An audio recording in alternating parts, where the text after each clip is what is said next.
விருதுநகர் மாவட்டம் சிவகாசி அருகே திருத்தங்கல் அரசு மேல்நிலைப் பள்ளியில் மது போதையில் மாணவர்கள் ஆசிரியரை மதுபாட்டிலால் தாக்கிய சம்பவத்தின் எதிரொலியாக பள்ளி வளாகத்தில் போலீஸ் பாதுகாப்பு போடப்பட்டுள்ளது. விருதுநகர் மாவட்டம் சிவகாசி அருகே உள்ள திருத்தங்கல் அரசு மேல்நிலைப் பள்ளியில் சுமார் 600 மாணவர்கள் பயின்று வருகின்றனர். இப்பள்ளியில் நேற்று முன்தினம் மதுபோதையில் வந்த மாணவர்களை கண்டித்த ஆசிரியர்கள் மீது மாணவர்கள் மறைத்து வைத்திருந்த மது பாட்டில்களால் தாக்கிய சம்பவம் அதிர்வலையை ஏற்படுத்தியுள்ளது. இதனால் பள்ளியில் தங்களுக்கு உரிய பணி பாதுகாப்பு இல்லை எனவும் மாணவர்களால் அச்சுறுத்தல் ஏற்பட்டுள்ளதால் பள்ளி வளாகத்தில் காவல்துறையினரின் பாதுகாப்பு வழங்க வலியுறுத்தியும் சம்பந்தப்பட்ட பள்ளி ஆசிரியர்கள் நேற்று பணியை புறக்கணித்து பள்ளி வளாகம் முன்பாக போராட்டத்தில் ஈடுபட்டனர்.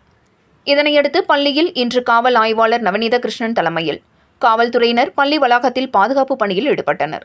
ஒரு சார்பு ஆய்வாளர், ஒரு தலைமை காவலர் என காலை முதல் மாலை வரை 2 காவல்துறையினர் பாதுகாப்பு பணியில் ஈடுபடுத்தப்பட்டு மாணவர்களின் விரும்பத்தகாத செயல்களை தடுக்கும் நடவடிக்கையில் ஈடுபட்டு வருகின்றனர்.